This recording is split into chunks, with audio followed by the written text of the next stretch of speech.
It's time for the Ella Johnson Show.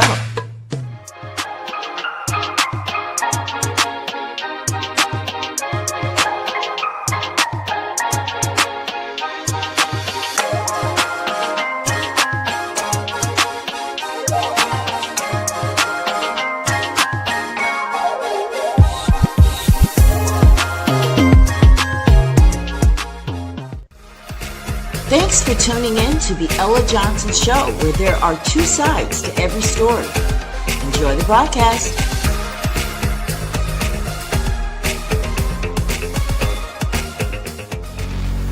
Stay tuned. Hello, everyone, and welcome to the Ella Johnson Show. I am so excited. It is Black History Month. We have been going live all month long here on the Ella Johnson Show, bringing hopefully what you've considered good broadcasts with good stories, teaching Black history. I learned a lot. I hope you guys learned a lot, but it's coming to a close. Now, Black history will never end. It's because it's considered American history. But for the purposes of Black history for the Ella Johnson Show, it's coming to an end tomorrow. Thank you. Thank you all so much for tuning in. If you're watching from Facebook, do me a favor and share the broadcast. If you're watching from YouTube, LinkedIn, Instagram, wherever, welcome, and thank you. And if you are there on YouTube, please do me a favor and subscribe to the Ella Johnson Show, right? So many of you did this week. I just want to say thank you. A lot of you let me know that you subscribed, and that's exactly what we need. So keep it going. Get some of your friends to do the same. Well, I'm excited tonight. We have filmmaker Mark Cummings in the house. Hello, Mr. Cummings. Hello, how are you? Yes, I am so excited to have you. Listen, my first filmmaker that I'm interviewing. So I'm pretty excited about that. Are you guys excited too? I know you are. Listen, it is one thing for us to talk about what Mark is doing, but we're going to talk to you tonight because it's Black history. We're going to talk to you about some of the heroes who have done their thing. But I want to make sure that you guys understand that we are living in times that are questionable, and a lot of it has come up here, especially last night. We learned a lot about rechanging, unbrainwashing, as Malcolm X says, last night on the broadcast. So tonight we're gonna lay back a little bit and have a little fun, because I need to give y'all some movies to watch tonight when this broadcast is over. Right? All right. Listen, they say history is written by the victors, but in 2026, we're seeing a new attempt to pick up the pen and cross out our names. We are living in a moment where the current administration is literally pulling the truth off the walls of our national parks and out of the pages of our children's textbooks. Yeah, they want to call our struggle divisive. They want to label our resistance as misleading. They want a version of America where the scarred back of the enslaved is photoshopped out of the narrative, to make the present more comfortable for the powerful. Y'all know I'm not lying, but Black History Month isn't about comfort. It's about the fight. So for over a century, we had to break into film because it was just closed. It was deadbolted. We were the help, the caricatures, or the invisible. We had to build our own cameras, find our own funding, and tell our truths while the world tried to mute us. No more. As the great Carter G. Woodson once said, if a race has no history, if it has no worthwhile tradition, it becomes a negligible factor in the thought of the world. Now, tonight's guest, he refuses to be a negligible factor. He didn't wait for a green light from a system that is currently trying to green light our erasure. He didn't wait for permission to be a visionary. He saw the void. He felt the weight of the justice system. And he decided that if they won't teach our history in the schools, he's going to project it on the big screen. And that is what he's doing. He's a man who understands that in 2026, filmmaking isn't just art. It's an act of rebellion. Please welcome the executive producer of Awalkonwater Entertainment, a man keeping our stories alive when they are under fire, Mark A. Cummings Sr. Welcome to the broadcast. Welcome to the Ella Johnson Show. Thank you so Yay! much. Thank you so much for having me. I know that was long winded, but I had to just get it out. You gotta do Because your you're worthy. thing. You are worthy of that. So I'm excited that you're here. Now, listen, tonight we want people to get engaged in this conversation. So this is what happens when our guests come on, we bring their comments up. But I want to show you guys before I forget tonight, because I know comments come in sometimes and it gets lost. I have dropped some comments, some links in here for you guys. If you can go to YouTube, this is the link to go to YouTube, and you can see all of the movies at Awalkonwater Entertainment. Okay, so I have that link there for you. I also listen. I'm gonna put y'all to watch a movie tonight because I actually dropped also the link to his latest movie, When Three Become One. So all you gotta do is click on this link, but I don't want you to click on it now. Obviously, I want you to watch it. Afterwards, I want to give you guys something to watch for Friday night. So I want to make sure we get that out of the way, Mark, because I don't want anybody to forget. But listen, guys, one thing about our culture is very rich. And I think it's so important for us to, if it's okay with you, Mark, to talk about the ones that came before you that paved the way. Is that okay? Absolutely. Yeah, he's like, yeah, do you think? Do you, girl? All right. So I want to bring this up because I want you guys, I like for you to see the people as I'm talking about them. So we're going to talk about this guy right here. Tell everybody who this is. I thought I was going to trip him up. He knew every one of them. Who is Oscar this? Michaud. Do you want to tell Oscar everybody? Michaud. Yes, he was a prominent black filmmaker back in the early days. I won't say he's the first. Some people say he's the first, but he was the first one that really became prominent. Yeah. He was born to enslaved parents also. And this guy went door to door, okay, to black families and churches to raise money for his films. Right? Imagine how that had to be back then. So that's the first guy.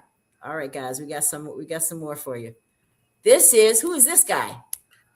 Gordon Parks. Ah, I actually watched one of his movies years ago when I was a kid, The Learning Tree. The Learning Tree. That's right, Hmm. 1969. He's the first black director to helm a major Hollywood studio film. This guy. He later directed Shaft, also I was proving gonna that say black that, stories could be global blockbusters. How many people watch Shaft? Right?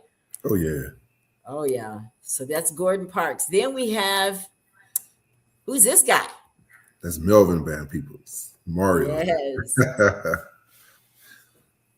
This guy turned down Hollywood offers to keep total control of his 1971 masterpiece, Sweetback's Badass Yeah. song. Yeah. He did it the right way. I think that's how you have to do it. We're going to get into a lot of that, Mark, where you're going to give people advice about how they need to handle their independent films. But he's the one that taught us that if the system won't give you a seat, build a theater. That's right. Right? That's what he said. Now, that's what he said. Then we have this beautiful woman here. This is Julie Dash. Julie Yeah. Dash. And let's talk about what she did. She she was part of the LA Rebellion. It's a generation of black filmmakers at UCLA. And she made history with her 1991 film Daughters of the Dust. It was the first full-length film by a black woman to receive a general theatrical release in the US. How awesome is that? See, I'm learning something tonight. See, look at that. That's what it's all about on the Ella Johnson Show.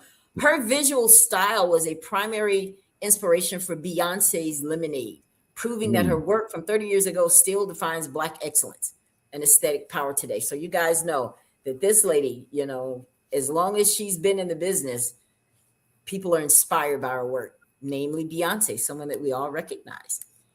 And we have this woman here, Kathleen Collins. Now, when I first brought this picture up, Mark was like, she looks like Minnie Riperton. I said, she does, doesn't she?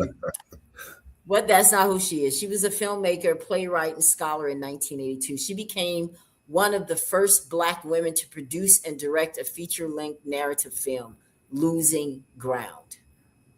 Yeah. She rejected the victim narrative. She didn't want any of that.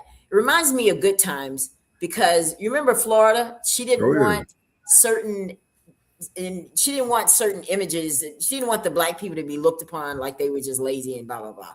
So I appreciate that. I like that actors have a voice.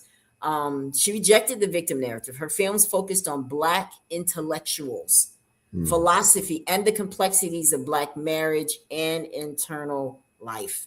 So she was like, "No, we're not doing any of that over here. We got a few more to go, guys, and we're going to learn about our guest tonight. Who is this lady? Tell everybody who she is."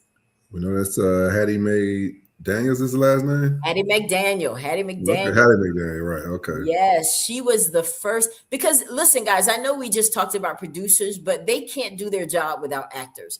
So we wanted to Mm. make sure that you understand who the people are that's working in the films as well. Some of our favorites, and she was the First black first Oscar winner. African American. That's right. She won an Academy Award in 1940.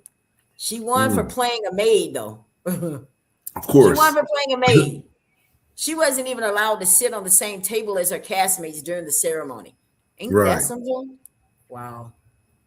She said, "I'd rather play a maid than be one." Mm. Okay. She got paid to be that. A lot more. And then y'all know who this is. If you don't know who this is, just go to bed. Mr. Poirier. That's right. That is a very nice picture of him. Okay. He died in 2022, guys, not that long ago.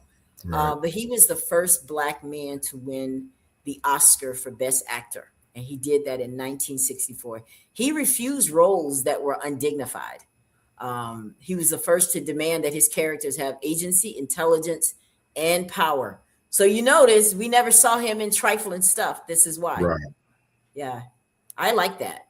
Do you think people are strong enough to do that today? Turn stuff down, or is it like so Oh, yeah. saturated that you got to take what you can get?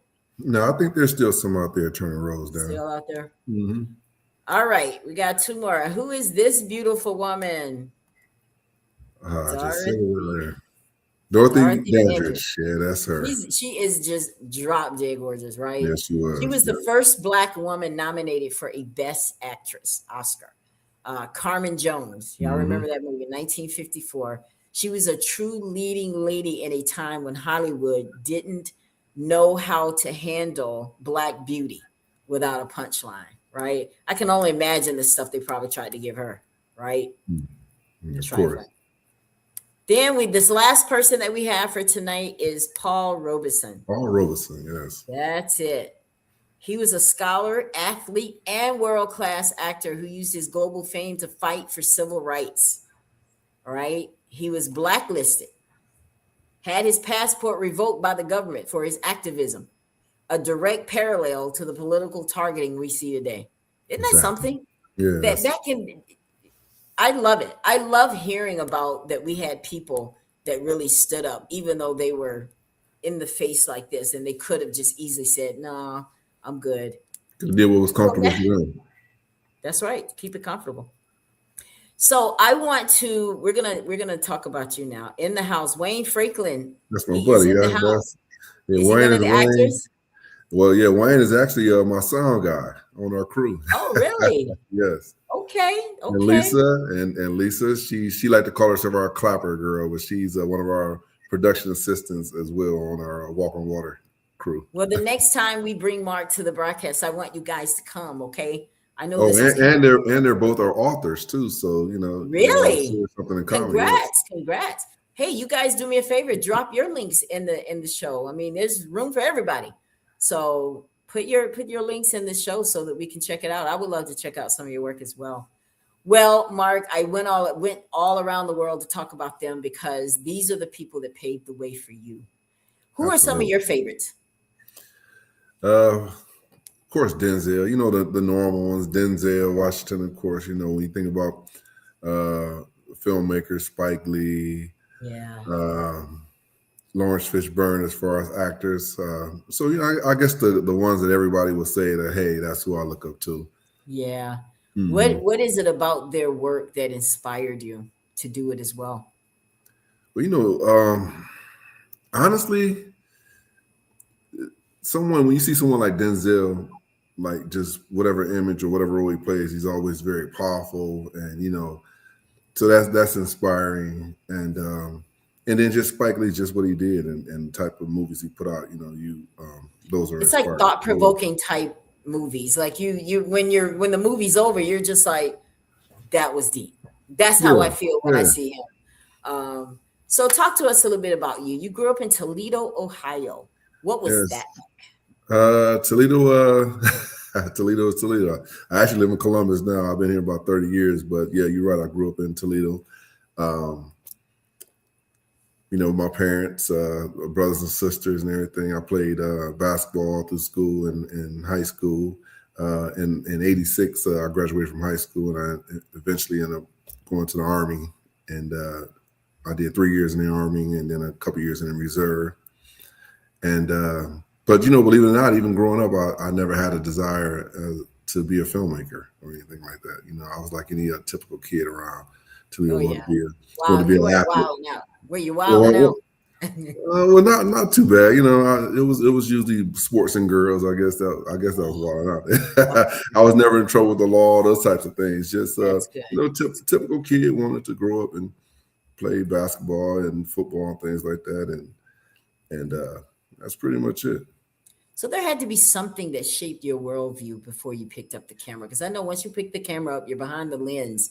It's different. But those experiences that led you to this came from something. So what was it when you were growing up in Toledo that shaped your worldview that made you want to do this? Well, I always enjoy watching movies, so it doesn't matter at whatever age. I always enjoyed movies. I always enjoyed TV. But it wasn't until I moved to Columbus that I think that I really saw something bigger. I Mm. think in Toledo, and not it's not a knock on my city, but we were more focused on once I went back after Army, it was about getting a good job and taking care of your family and things like that, taking care of your children. But once I got to Columbus, it seemed like it was more opened up to me. And so there was one of my coworkers, a lady I worked with, that she used to be a model back in her younger days, and she had always told me I should look into that. And so I ended up getting into a modeling agency, and I started doing commercials, and I started doing plays with another friend of mine, and I fell in love with that. But I think what drove me to filmmaking was being on set of commercials and stuff. I was just like mesmerized by the whole setup and the process, and I would spend a lot of time with the sound guy and with the crew and just listening and learning things. And so one day I started writing books. I started writing poetry books under my pen name. I was used to be called Xavier Benoit, and What so I is it? wrote What were you called? Xavier Benoit. That was a pen name that I picked up. Oh, okay. Yeah, Nice. so I wrote a couple poetry books. And I wrote a novel. So I was in the process of finishing up my second novel in 2007, and I ran across an article, an advertisement in one of the neighborhood papers, and they was offering a 10-week screenwriting class. And so I went and took that class and fell in love with it. I took it again.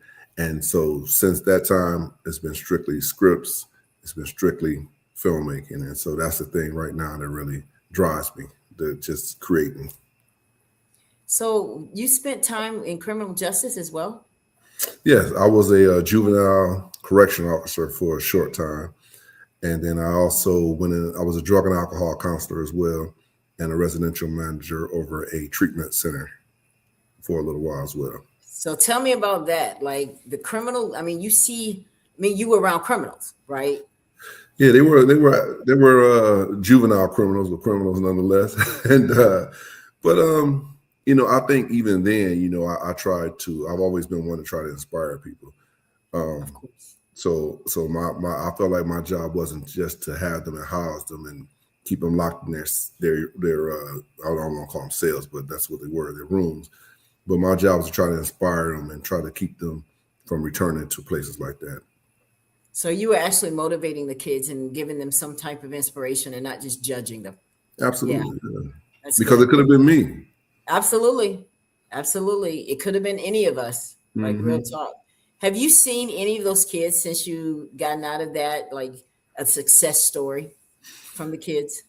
Yeah, there's a couple success stories. Guys that eventually got their lives together, went to college, and started families and things like that. But I will say, I experienced more success stories from guys that I was their counselors in the treatment center, And even to this day, some of them are close friends of mine now because they got their lives turned around.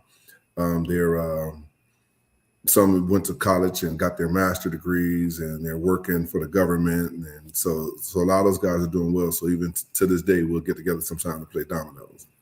Oh, that's nice. But Yeah. at some point, you said, "Okay, you know what? I need to get back in this because I know you act." In the flip, the, Hmm. the clip that we're going to show tonight, you're actually in that clip acting. So you started Yeah. acting first Right. because you're in the So. commercials and everything. What do you Mhm. feel when you're on that set? Like, do you become that person? Like, what are your tricks to be able to be an effective actor? I mean, you know what? I love it. I think the most important thing, and I would tell any actor, even to this day, is if you can just learn your lines and memorize your lines and know your lines, then when you're on the set, you can play with those lines, and you can give different emotions, and you can tailor it to whatever the director wants you to tailor it to. So, I mean, it's a wonderful thing just to be able to escape the reality sometimes and become somebody else. But I think the biggest thing for me, because I'm a screenwriter, out of the 8 movies that we produce, um, I've written 6 of them, Oh, and wow. so, right, and so the most beautiful thing to me is just seeing, feeling like you are the god over this universe or this world that you're creating these people and this environment, and then to see it come to life with other people actually Oh, yeah. projecting those words and acting out that scene or that movie is like it's wonderful. It's a beautiful thing. So when you moved into this part of your career, Hmm. what did your family and friends think? Like, did you have any haters? Did you have a lot of support? What was that transition like? Because when we're trying to go do something different, you'll get some folks talking some stuff. Of So what was course. that like for you? Honestly, to be truthful with you, I can't really say there was any hate. If it was, I didn't pay any attention to it because I was Right. focusing on the positive and focusing on everybody that was encouraging me to go forward.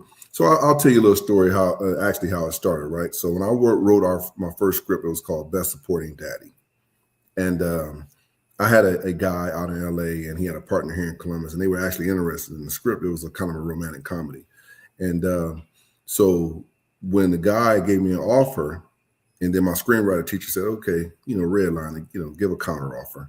So as soon as I gave a counter offer, the guy was like, "No, that's okay. We don't want it. We don't want it." And which was quite unusual, but I kept feeling in my spirit, "Shoot it yourself," and I kept hearing, "Shoot it yourself." And I'm going back and forth like, come on, no, I don't know anything about this stuff. I've never done this before. Yes, I'm the author to play or not to play. Yeah. Thank and you, Crystal. I didn't know that either. huh? Awesome. So yeah. Yeah. So She's in some movies too. Crystal, show enough. There's a movie oh, that's coming Crystal? out, and you Okay. got to check her out. She's So you gotta amazing make sure too. you send me a link to that as well. Oh yeah, when she's able to send a link, definitely I'll make sure that because she's amazing. She's Okay. a blues artist. Oh So wow. oh yeah, she Okay. can blow. Crystal, if you want to come on the show and blow for us, but no. So okay, I'm sorry. You can No, so I was just continue. saying. So anyway, finally, when I just said to myself, "I'm gonna do it myself," I never done it before. I didn't even know the right people, but I remember a friend of mine. Me and him auditioned for a guy's movie, and we auditioned. The guy really liked us a lot. The movie never got off the ground, of course. But as soon as I said to myself, I'm going to shoot it. That was the first call I made, and next thing you know, it's like God just started dropping the right people, in my life. And next thing I know, here we were. We were shooting this movie, and ever since then, that was Wow. 2009. Ever since then, this is it. So when you come up with ideas for the movies, where does that come from? Do you look at what's going on in the world?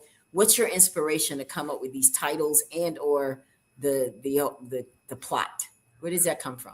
They come from everywhere. I mean, honestly, just like ideas just kind of dropped in my spirit. But going back to Best Supporting Daddy, the lady I was telling you about, my coworker who said I should get into Uh-huh. modeling and acting, she and I was talking, and it was a time when Halle Berry said she wanted to have a baby, right?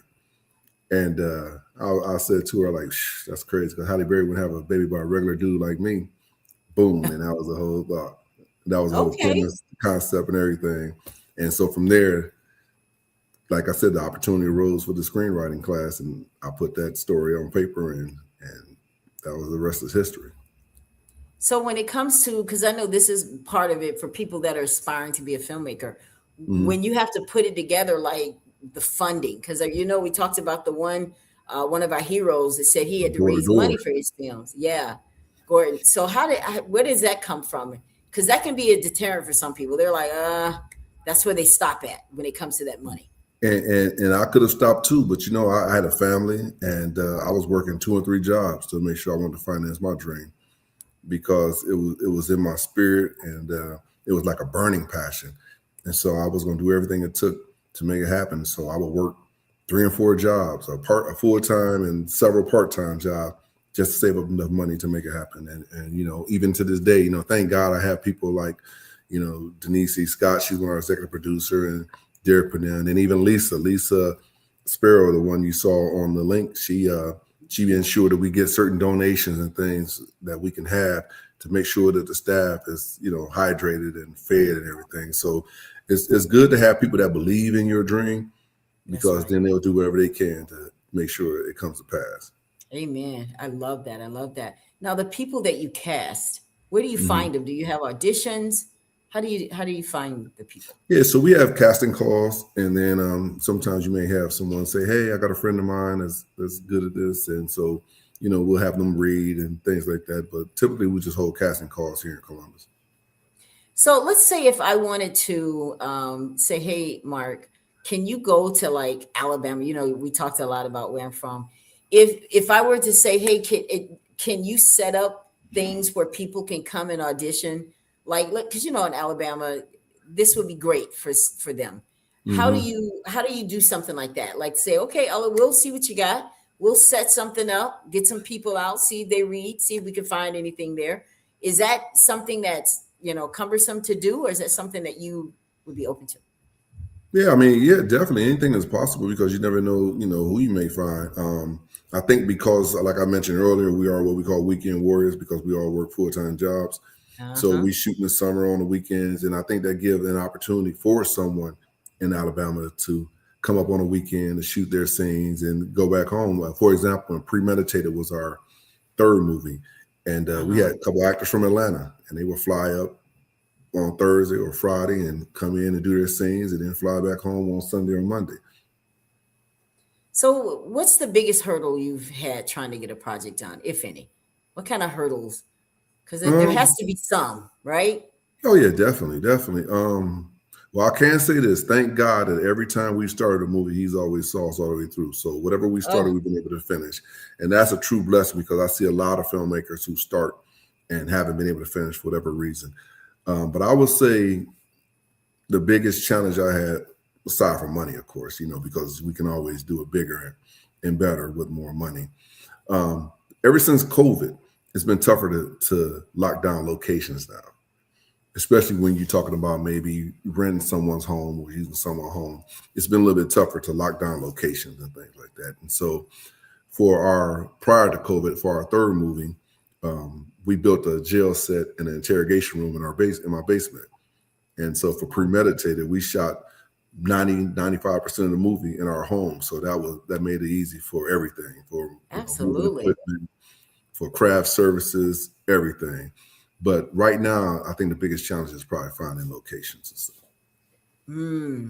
Finding location. So, is it unheard of that people will donate or lend you their home for free? How do Oh you no, guys? they do that. They do that.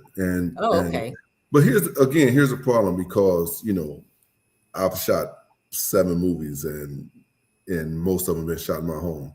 So it's like, okay, after a while, you can only shoot in your home so many times, or you can only shoot the front of your house so many times. So again, we've had people who've been able to allow us to shoot in their homes or shoot in their businesses and stuff.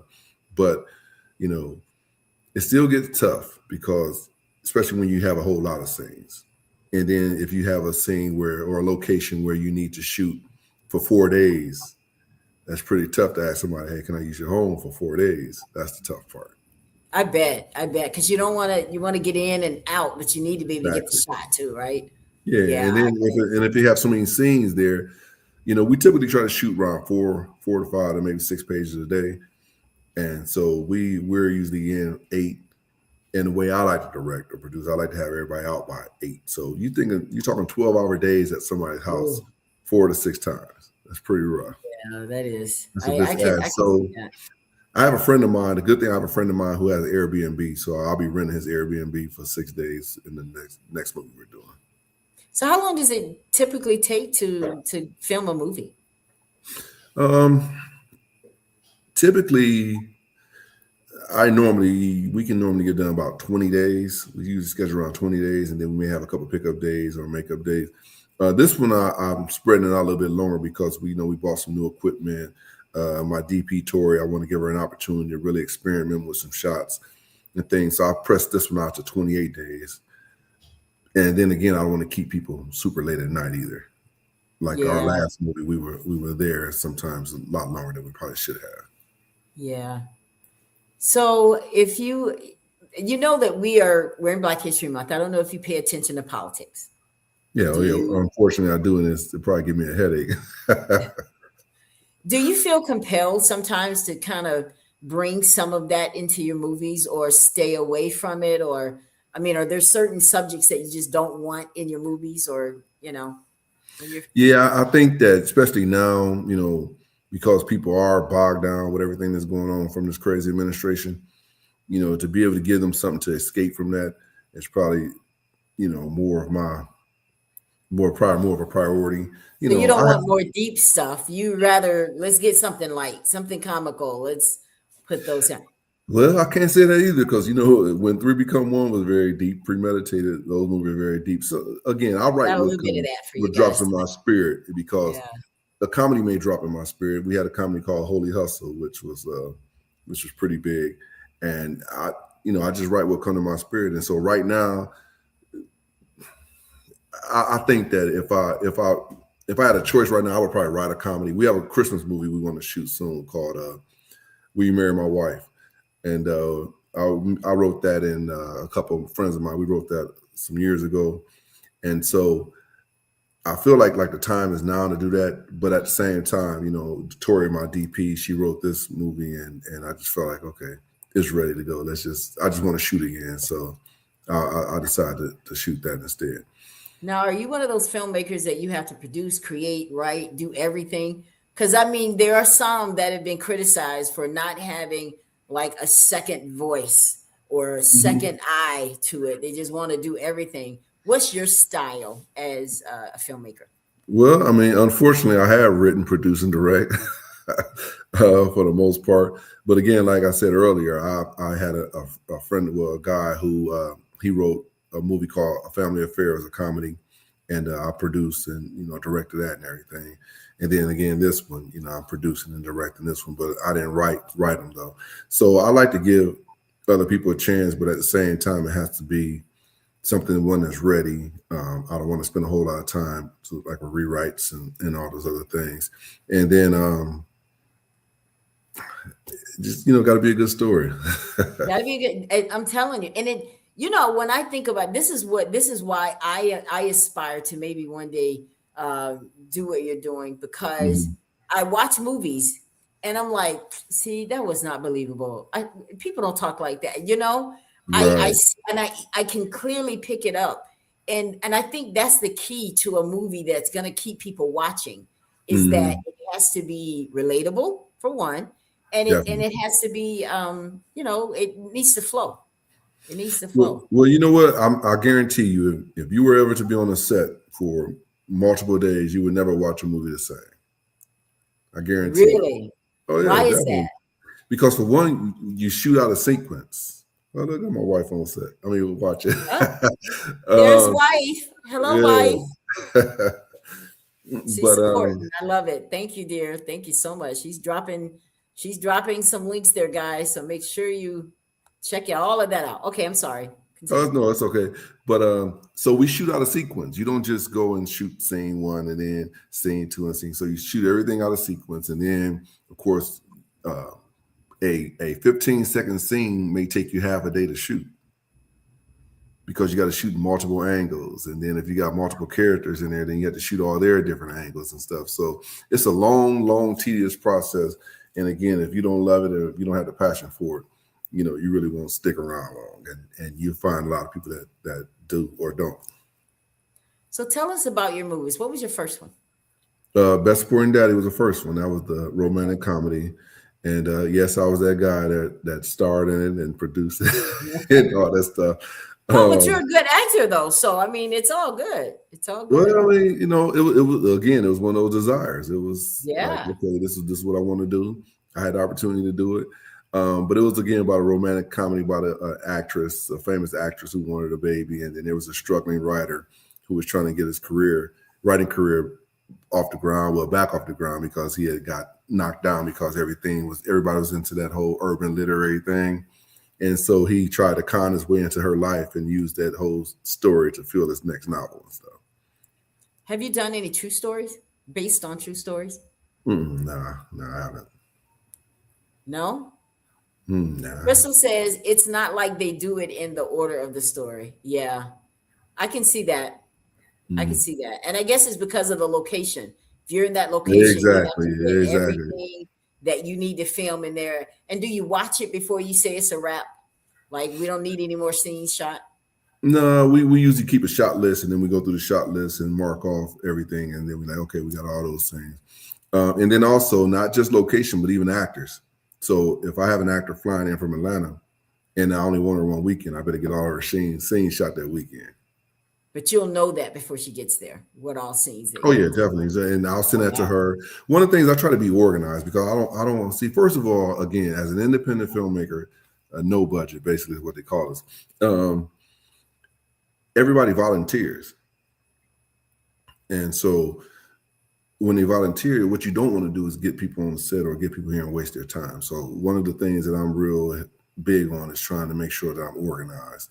So when we can get people in, get them there, do what we need to do. Everybody know months in advance. They know months in advance what our schedule will be, so that they can clear their schedules and everything. And because I don't want to waste their time, I That's want them good. to. I like Yeah. that. You seem like you're very professional and people enjoy working with you. I wish they were here so I could ask them that, but Well, you can ask I'm Wayne and sure Lisa. they do. Yeah, you can I'm ask. sure, and what else besides movies do you want to do? Um, Man, honestly, I just want to do movies. People always ask me, like, I've done plays. I mean, I've acted in plays. I've never written any. But people say, hey, you ought to do this, or you should try doing this. It's like, I just want to do movies. Um, I've done some promotional videos and things like that, or corporate videos. Let's look and see Lisa. See, Lisa, she's like, we here. I And see you. I've done those things, but honestly, I just love doing movies. I just love doing. I Right. mean, I want to do skits eventually and things like that because I want to build our YouTube channel. But movies is everything to me. Do you teach? No, that's strange because I do want to start an academy one day. I have a curriculum, everything I've written out already, and it's called a Walk on Water Filmworks Academy because I Mhm. eventually want to be able to teach, the next generation this craft. So how did you because you said you started out with commercials Hmm. back in the day. Did you just see it on television advertised and say, you know what, I think I could do that?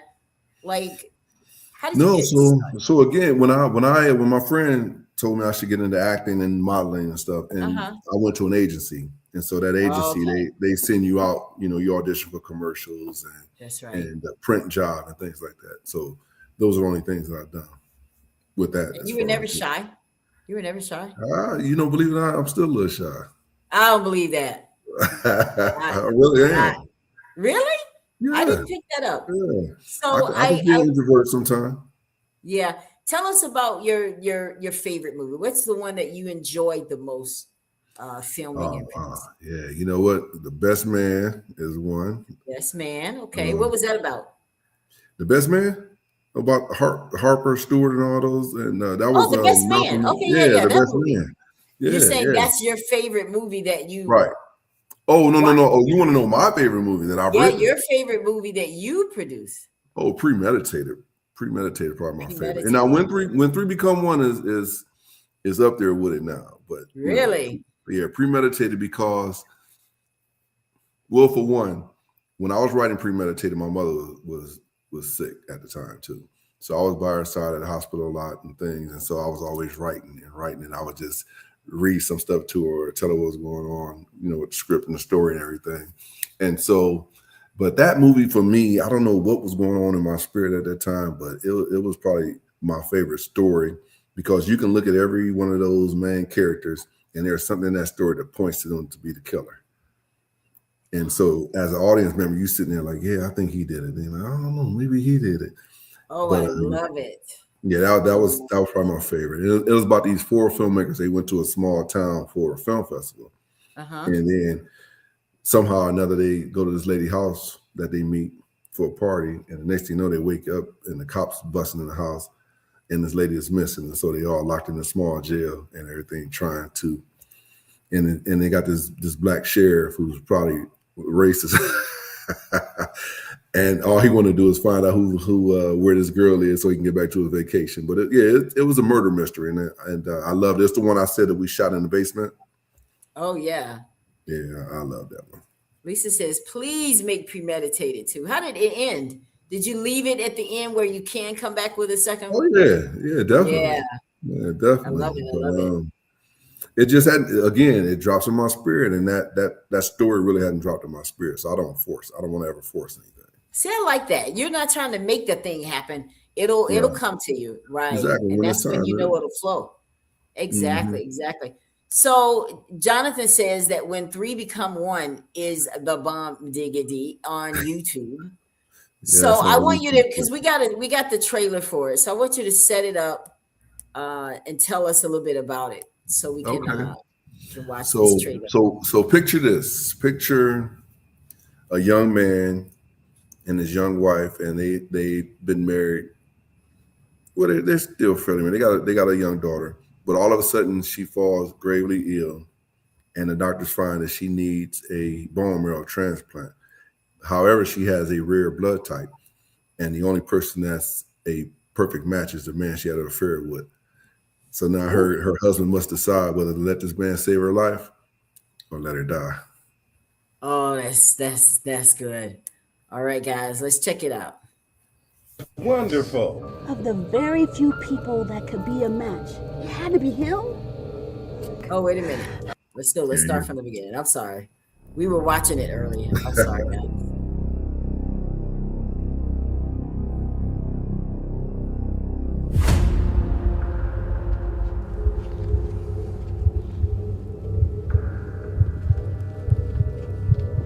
I think you have chronic myeloid leukemia. Our goal is to find a donor match for a bone marrow transplant. He's a match. That's wonderful. Of the very few people that could be a match, it had to be him? I have a daughter that I want to see grow up. Like, what do you want me to do? Beg you? Laid out my condition, baby. Do you think God is punishing me? Ma'am, I'm offering this money to anyone in your family who will test to see if they're an AB negative match. What can we do? If we don't get that transplant soon, she's not gonna live much longer. The woman you say you love is going to die if you don't help.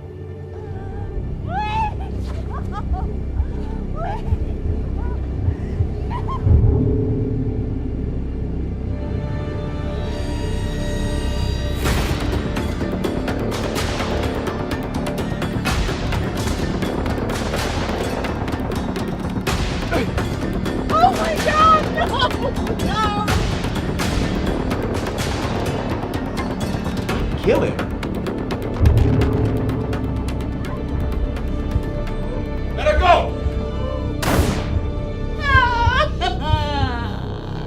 No one would ever come between you and I again, you hear me? Oh, wow. Wow, that's intense. And everybody, he was in there. You were in. What's your role? Your role in this was the guy that you shoot with. Right. I'm the lover. Yeah. Wow, that's interesting. Where did that come from? That idea? You know what? Honestly, that was one of those ones that just kind of dropped in my spirit.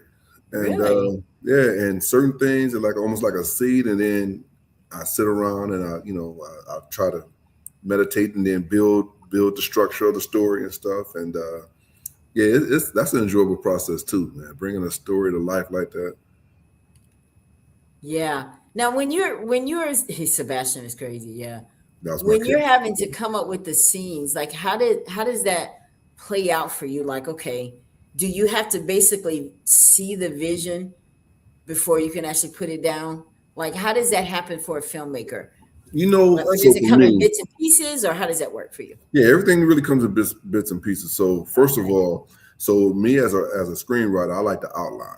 Okay, and so my screenwriting teacher had gave me a is it called a 3-act paradigm sheet that I used in screenwriting class, and so on that sheet it says like an inciting incident happened at a certain minute, then you have this happen at a certain minute, and that happens at a certain minute. So what I like to do is as I'm building this story and developing these characters, then I have to find something that needs to happen at point A or the 5-minute mark.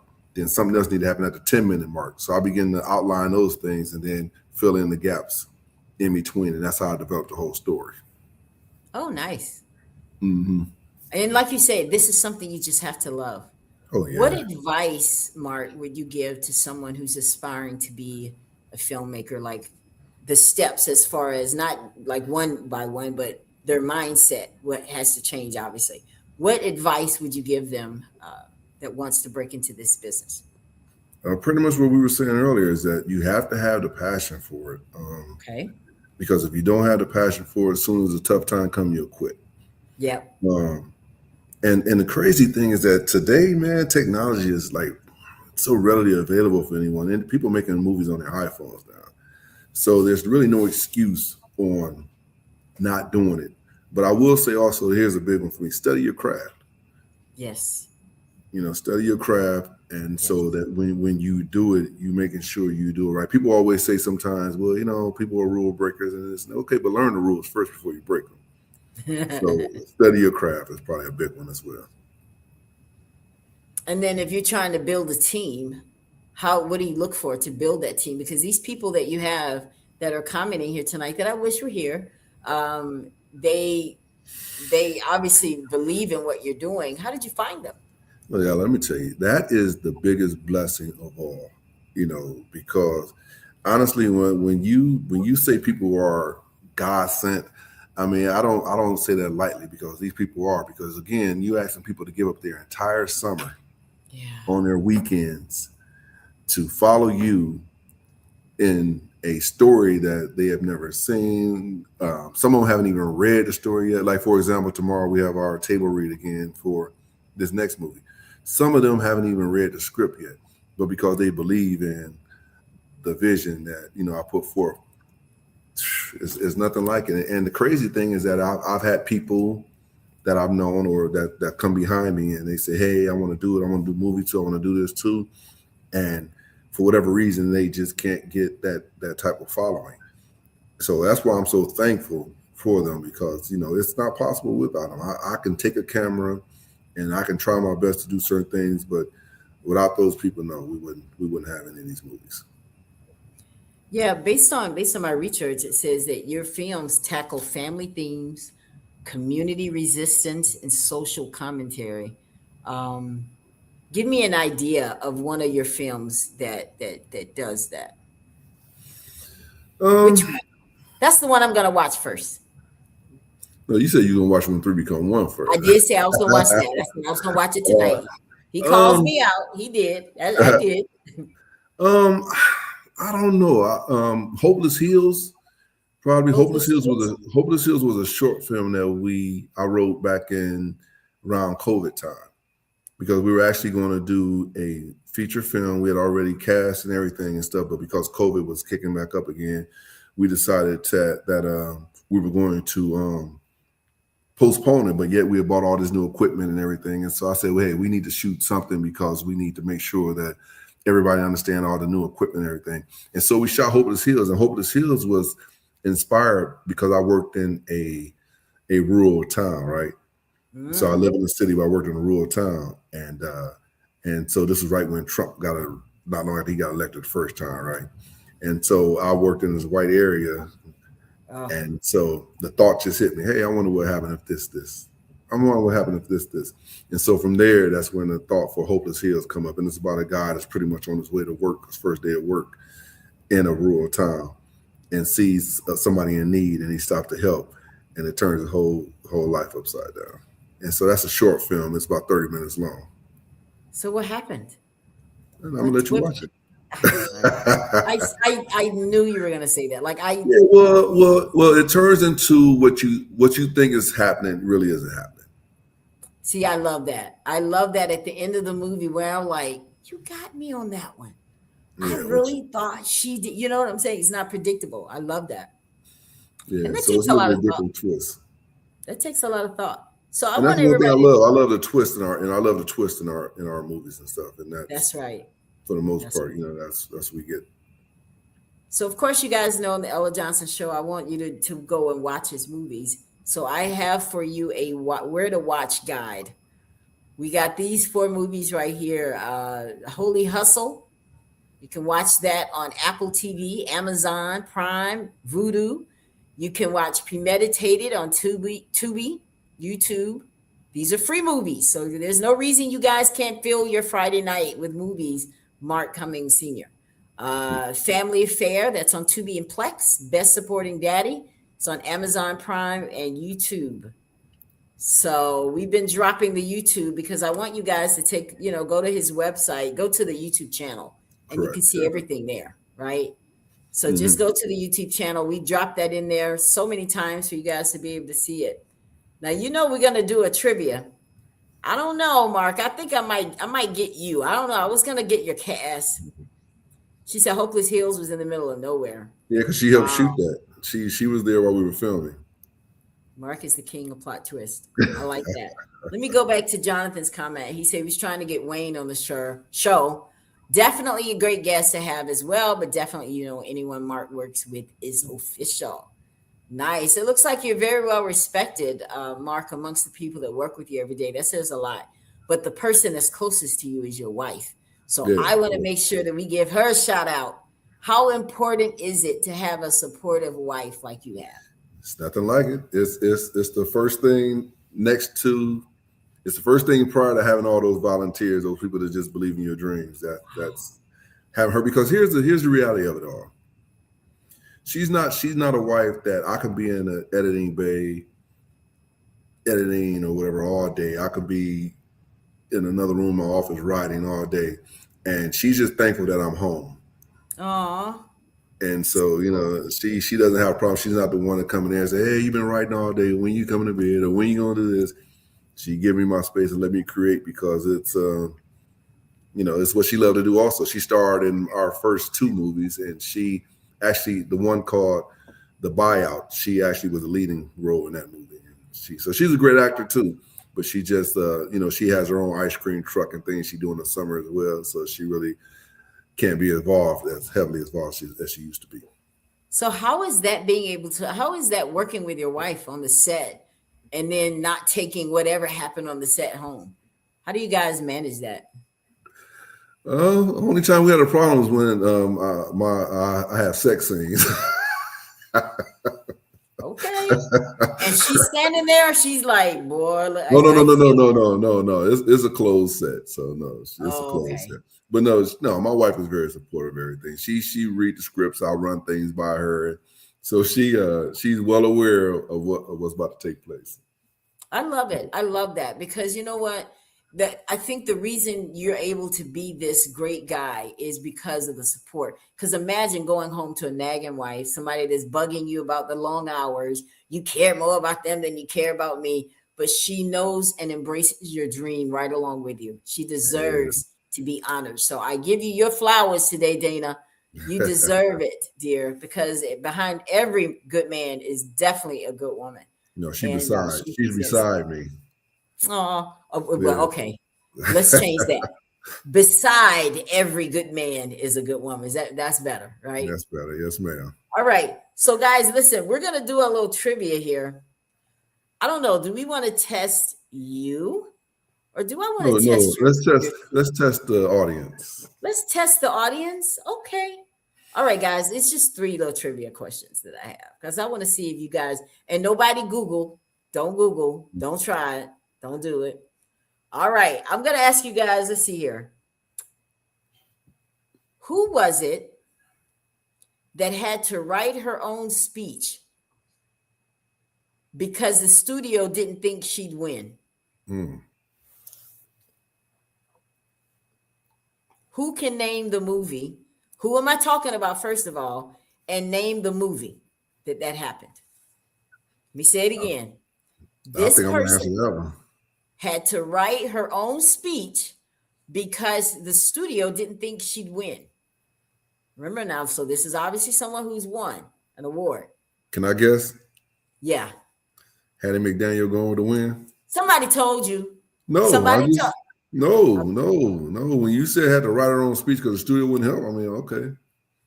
Yeah, because she couldn't even sit with her castmates during the award. And she had to go through the back door and everything. She had to go through back doors and all that kind of foolishness, man. So you got that one. All right, Mark. I got you. And I didn't tell him any of this, right? Right. I didn't tell you. All right, y'all ready for the next one? We only got 3. Okay, this one, this person used to sell his novels door to door just to raise the money to turn them into movies. We just talked about that one. I basically gave you this one. Yeah, I want All to right. answer that one. Oscar. Yeah, Yeah. I gave you that one. You're welcome. All right. This person was the top selling box office star in the world in 1967. Not just the top black star. No. The top star, period. Who is that? Sydney. Name the 3 movies.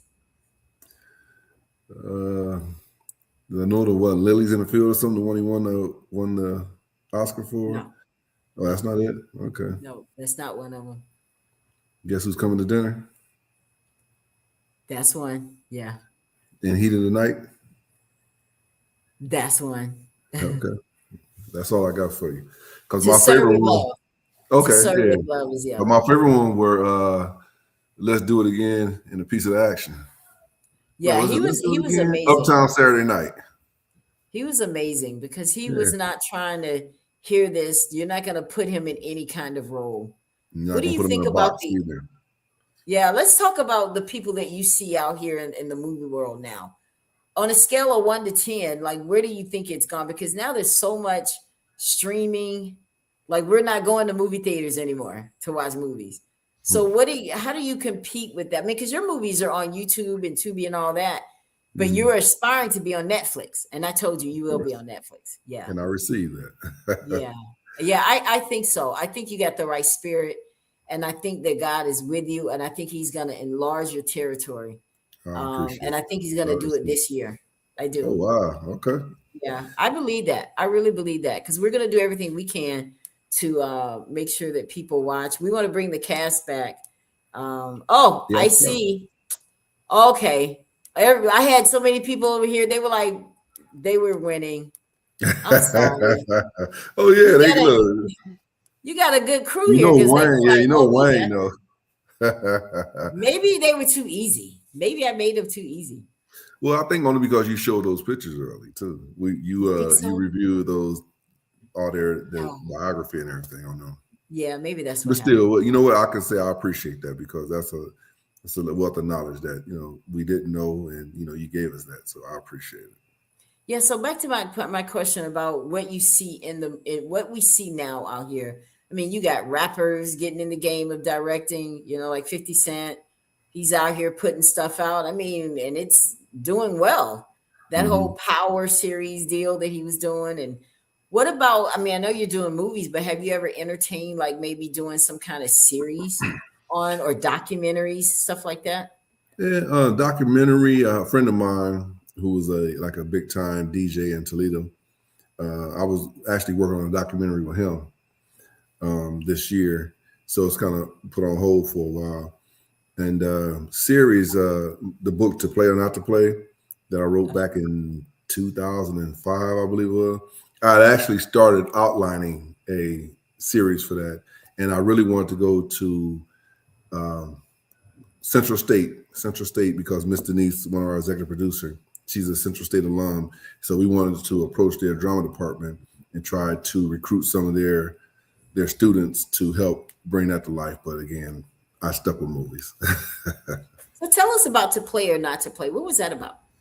Oh wow, To Play or Not to Play. It was about a young journalist, right? Sports journalist, and he was actually recruited to cover the farewell season of an NBA star. And but he was also dealing with the struggles of having a insecure fiance back home, and then the struggles of his promiscuous cousin. Those things kind of getting in his way. So he was struggling with trying to produce this story so he can become a well-known journalist, and at the same time deal with all the issues he had back home.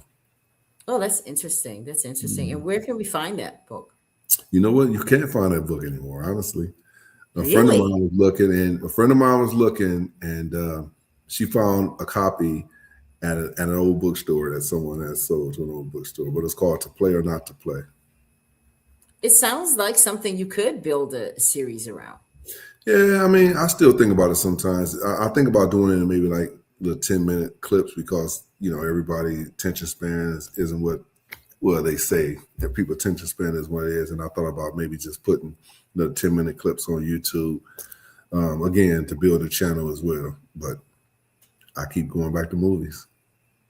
I know And it's it's, more it's time consuming too, because you got to realize people change. I mean, we had one young lady who changed her hair 3 or 4 times in the summer, while she was filming a movie.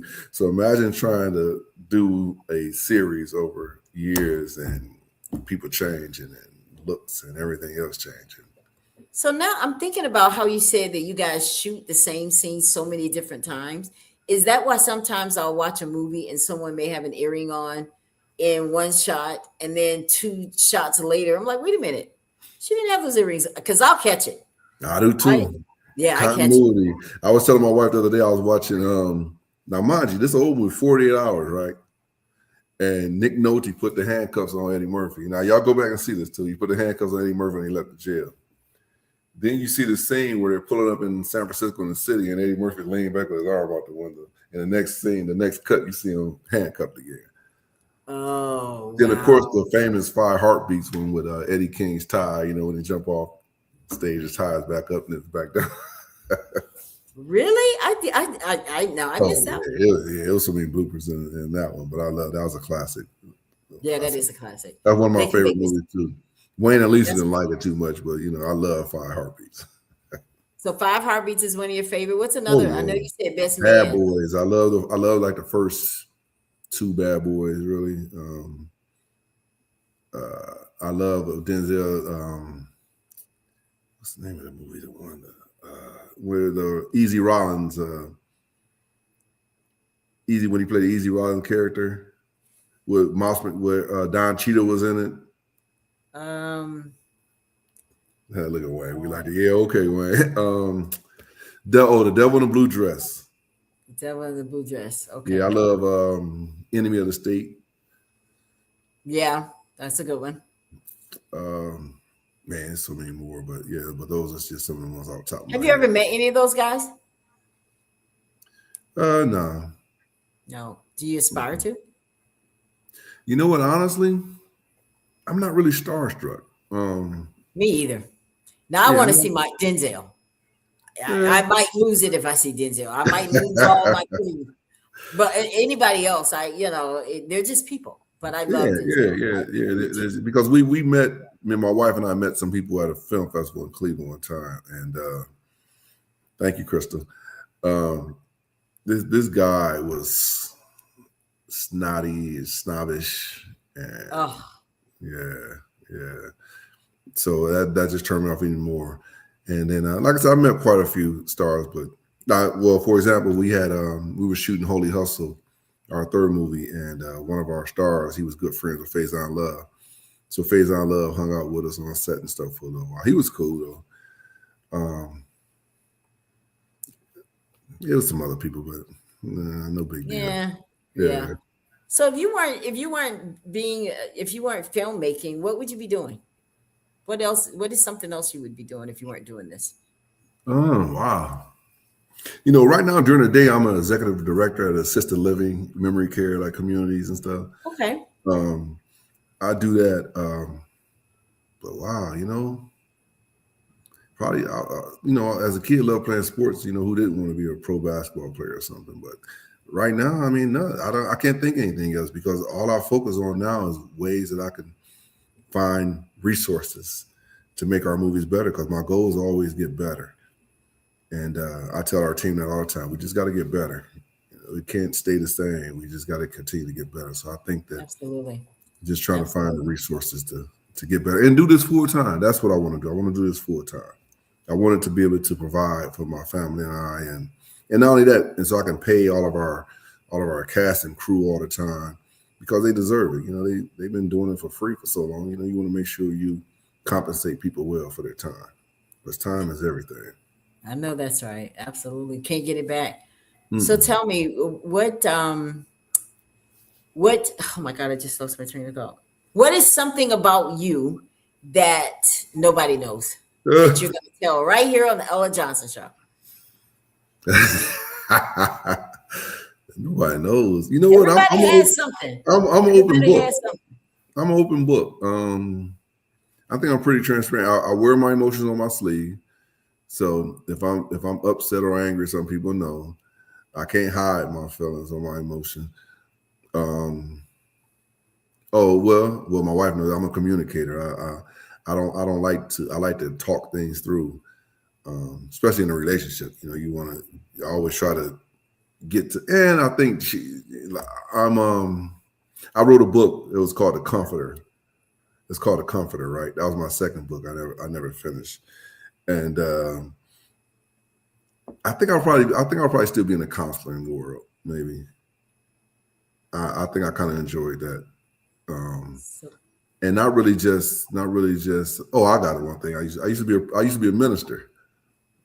You used to be a minister? Yeah, I used to be a minister. That's something that everybody don't know. Really? Mm-hmm. Do tell. When? Why did you get out of it? Like, do you feel like you still have that calling on your life? You know what? I think that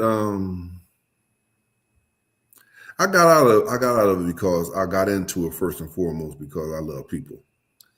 And I love helping people. I love seeing people grow and thrive. And when I started watching and seeing that people were in it for the wrong reason and what they were in it for, it was disheartening. And then it's just me, but I start feeling like it was just church as usual. It was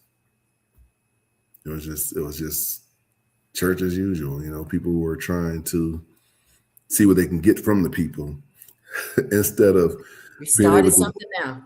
yeah, instead of give to the people. And I'll give you a prime example. I had a great friend of mine in the Army with, and he lived here. He was a single father, and he was raising 5 kids on his own. And the pastor said to the chairman deacon, "Hey, you need to see why brother so-and-so isn't tithing, and we need to do something about that, or he's going to have to sit down from ushering if he's not." And so that did something to me. I'm like, well, can't we see why he's a single father, why he isn't able to tithe? So I got tired of that whole business aspect of, you know, people trying to line their pockets and not really being there for the people. And so it just turned me all the way off. And so whenever I went somewhere else and I try to get close or get involved, I always pull back. And so I just don't go. Oh wow, that's interesting. I And wouldn't have- I wasn't raised in church too. So here's the thing: I wasn't raised in church, right? But when I went to the Army, I started developing a relationship with God. Okay. And so when I got home from the Army, I started going to church. And I think that to me, it felt like my personal walk was more sincere and more genuine than it was being in church and stuff. But it took me some years before I really realized that. Wow. I want to take Crystal's comment, but I want to go back up here because Crystal dropped her website here. Okay. For risk management and resident record review. Okay. I know that Crystal's also the kind of person who, like, she goes in court whenever she came up with this idea, and I interviewed her. She's from my hometown, and she was a hero from DeVille here. And one of the interesting things about her is that she actually goes to court and breaks down like a you know how when it's a medical lawsuit type thing, Mm-hmm. she makes sure that they understand what it really means. She's hired to serve as an expert witness Oh, good. Wow, in that's court and great. stuff like that. So I see you, Crystal. yeah, I see. I'm telling you, she's something. You got to check her out. She really Yeah, is. can you send me those links and stuff because I can't copy or anything right now. Can you send them to me? Okay, Okay, thank you. absolutely, absolutely. When Appreciate if you go back and watch the show afterwards, it's there. But I will personally go in there and make sure you get this after the show. Okay. it. Okay, And thank Crystal, you can do the same. Uh, are you on Facebook, Mark? you. Me? You're on Yes. Facebook. Yep. Okay, Mark he's on A. Facebook. Cummings Senior. Mark A. Cummings Sr. So send an inbox message to him, Crystal, with your website there. But I want to go back to this because I like this because we talk about stuff like this all the time. And Thank you, I've never Chris. had anyone like you on my show who actually says the same thing we're saying, but you Mhm. are one person who's in the pulpit saying it, you know? And I appreciate that because I think it takes courage, honestly. Because people will hear you say what you said tonight, and then they'll interpret it that he's mad at God. He don't like God. He wasn't really Mhm. called. And I Right. think the people that have a conscience are the ones who are called. And it's the people who are up there for the wrong reasons that are running people away. Not only are they running away the people that God called, but they're running away the people that need to hear from God. Exactly. You Exactly. know? And you know what? And here's the crazy thing that was probably the loneliest time of my life too. Because when we started that church with that individual and his wife, my wife and I started just us four, and so most of the people in the church were people that me and my wife brought there. And so when I walked away and stepped away, nobody came with me. And They so, stayed. oh yeah, even my own brother. But here's the thing, because eventually, when people would come over and they would talk to me, and I'm talking, telling them, what's going on, and then finally, God said to me, I just got to be quiet and let them find out for themselves. And then when they find out for themselves, just be there for them. And so that's what began to happen. One by one, people started leaving, and they start coming to me and talking to me about the issues and the problems. Even my own brother, said, I was wrong. And but that's just, so it was a lonely time. But at the same time, I had my wife, I had my family, I had God, and I was good. Yeah. So you have no regrets. Oh no, No no, whatsoever. Because I mean, you can still. I think that you're in a great position, Mark, to lead people to Christ your own way. God gave you this talent for a reason, and some people may not ever read the Bible. I like this quote: "You may be right. the only Bible some people will ever read." That's You right. know, That's right. But so so I don't know. I don't want to get too deep into that. I just want to, my thing is I just want to live life. And I always tell my wife this, and I tell people that's close to me, I don't want to be 80 years old sitting on a rocking porch wondering what if, or I wish I would have. I don't want to do that. I just want to live life to the fullest. Matter of fact, my motto on my tattoo on my arm says life, live it fully every day. That's my motto. I just want to live life and be happy. And if I can make anybody else happy, then I had a good day. who now that it's Black History Month, so aside from the actors and filmmakers, Mhm. who are some of your favorite Black History heroes? Oh, Malcolm X. Malcolm X. Yeah, we were talking Yeah, about that on the broadcast. Yeah, yeah. he's I deep. love Malcolm. I read a book years ago, and it was by James Cone. It was called Mountain Markham in America. And so he showed all how much more alike than Malcolm and Martin were, as they got later on in their own ministries and stuff. And man, it was an excellent book. But yeah, I was always, and matter of fact, I got in trouble at my job because of Malcolm X movie. Really? Why? What happened? Because I was in the newspaper and my boss saw the paper and I was in the paper. You supposed to have been at work. I was at the matinee. I took some students to see Malcolm X and stuff. But anyway, that was no. See, I like that because this is the kind of stuff I wanted to get to know about you. I mean, you glossed over and say, "Yeah, I took some kids," but why did you take those kids to see that?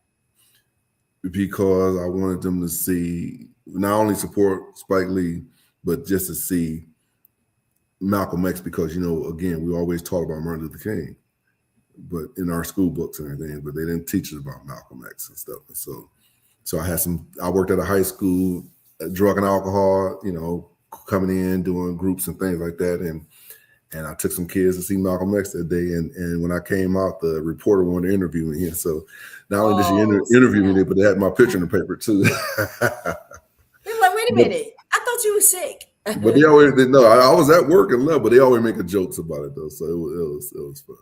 Yeah, I think that's on my to-do after I watch your movies. I'm watching Malcolm X this weekend. Because we did the show last night about him, but it's made me, because he really spoke to these times all those years ago. Because we didn't anticipate that the world would end up like he was saying. He was trying to prepare us. He didn't realize he was trying to prepare us. He just saw it way sooner than we did. Yeah. And when I'm listening to him now, I'm just like, wow, it is so. So you never watched Malcolm X? Huh? You never watched it before? No, I've seen it. I just want to watch it. So Denzel performance in that, man. It's this dude just transformed into anybody he want to be. That's why I love Denzel. And I've heard people that do know him, they've said that he practices becoming that person way before we see it on the screen. Like he walks around in character when the cameras are not on him. He really gets into it. But I mean, that's why he's so, top paid. Yeah, he's the man. Who are some of the actors you would like to work with that you see out there? That you think are amazing actors, actresses as well? Yeah, of course, Denzel, Angela Bassett. I love Regina King too. I love Don Cheadle. Yeah. Where we talked about, who I love too. I loved. He just passed away. My guy. He was in Enemy of the State with Will Smith. Gene Hackman. Gene Hackman. Yeah. Yeah. So just some of them. Yeah. Well, what do you want to tell everybody that I haven't asked her tonight? I tried to cover everything, but sometimes you have any kids? You have grandkids, so you got kids. Oh my God. Me and my wife and I have 7 children between us. Okay. Our oldest is 40, the youngest is 26. She gonna correct me, but we have 13 grandkids, and I'm waiting for her to correct me. But we have 13 that I know of, grandkids, and then just recently had a great granddaughter. And we've been married for 29 years. So he said you should work with actress Mia Henry and Libby Williams. Mia was on the show last night. Okay. Yeah. Where are they? Where do they live? Where are they located, Jonathan? If you have a role for like a news broadcaster, hit me up. Yeah, I saw your little clips and everything, and we do. As a matter of fact, Wayne is supposed to be playing the news broadcaster. Really, Wayne? Well, do some justice, Wayne. Do your thing. Do you? Wayne, I'm about to replace you. He said, "That's right." Oh, okay, Dana. right. She said that. Thank you, Dana. Dana, see, I love her. I absolutely. Dana, you should have been on here tonight. I would have loved to have had your wife as well. But I have enjoyed this conversation with you, Mark. Is there anything else that you want us to talk about here that we didn't? Nah, I can't think of anything. I appreciate the time. I had a ball. Libby is in South Carolina and Mia is in North Carolina. Okay. So North and South Carolina is where we go to North Carolina for film festivals. Oh, really? What kind of film festival is it? Charlotte Black Film Festival. They okay. 2 of our movies have been official selections there, and so it's a great film festival. I love it. I love it there. What's the name of it? The Charlotte Black Film Festival. Charlotte Black Film Festival. Yep. Tommy Nichols is he's the director of it and everything. And he's an Ohio guy too. He's from Dayton originally, but nice. So is it, because I know I go to the International Christian Film Festival here in Orlando. Is it similar to that where they have all these producers and filmmakers that come and they select certain movies? Yeah. And have like little workshops and stuff like that. Okay. Yep, exactly. Yep. And then another great one we go to is the Greater Cleveland Urban Film Festival is another one, GCUF. The Trinity International Film Festival in Detroit. So there's several good film festivals that we usually get selected to attend. Yeah. Well, Crystal, I want you to remember to make sure that when as soon as you get the link for Show Enough, that you send it to Mr. Because let me tell you, I can assure you, you will be entertained with this movie. I'm telling you, because I can't wait for it to come out. She is incredible, Crystal is, and Well, we're looking forward to it. I want definitely like to see it. oh yeah, it's very good. She's very funny. She's very natural. All right, guys. Well, we're gonna get out of here. It's been real. This is Yes, Friday ma'am. night. We've given you a movie to watch. So as soon as that's why I'm getting off a little early tonight, because I want to make sure that it's not too late for you guys, no matter where you are, to click on those links that we put in the comments for you, so you can watch When Three Become One. Right, that's the name of it. So Definitely. I'm looking forward to it. I'm definitely gonna watch it tonight. You know, I got my food waiting on me, and I just slaved over the soul before the show now. Yeah, right. He's like, yeah, right. We already know. I saw you order your food. You can try it with somebody else. Yeah, he's right. He's right. Well, listen, guys, thank you all so much for tuning in to the Ella Johnson Show. Thank you, Mark Cummings Sr., for being here. I am proud of you and everything that you're doing and your team. It looks like God is going to bless you real good, like they say in the I country. I appreciate hope God bless you real good, right? This year, and I appreciate you for being here. You're always welcome to come back to the it. Ella So Johnson thank Show. you for having me. I Jonathan. appreciate it. Oh, you're so welcome. And thank you, Jonathan, for setting it up. Shout out to Blacktopia. Yes. And I appreciate you guys. We'll be back tomorrow night here on the Ella Johnson Show to wrap up Black History Month. If you are out there and you would like to be a part of this broadcast, come back. It's for anybody tomorrow. And what we're going to do tomorrow is I'm having my guests that are going to be here to bring some Black history with them that they want to share with my viewers. I'll have some stories, some stuff that maybe we missed throughout the month, because there's so much Black history we couldn't get it all. There's no way we could have got it all. We just picked certain things. But you're welcome to be here. And if that's you, just send me a link, send me an inbox message. You can find me Ella Johnson, or you can send an email to the Ella Johnson Show at gmail.com, or you can send a text message to 407-334-6997. But you'll see that in a second on my outro. So I would love to have you. It's not too late. I'm still looking for people. I can only have so many, but that's what tomorrow night is. We're going to wrap up Black History Month. It's been Black History all month long. So I appreciate you guys. Have a great evening, and we'll see you next time. Thank you, man. I appreciate it. Thank you so much for tuning in to the Ella Johnson Show. We'll see you next time. We are supporters of the Ella Johnson Show. We live in South Korea. We have been watching Ella Johnson Show for like a year now. And we love her show. Her show is very inspirational, motivational, and educational.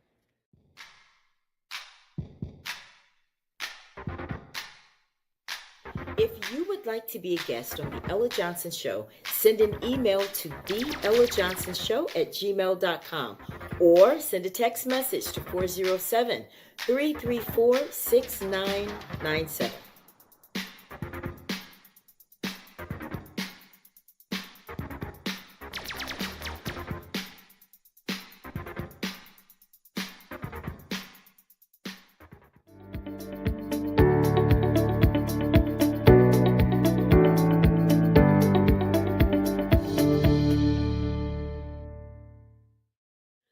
We love Ella Johnson Show.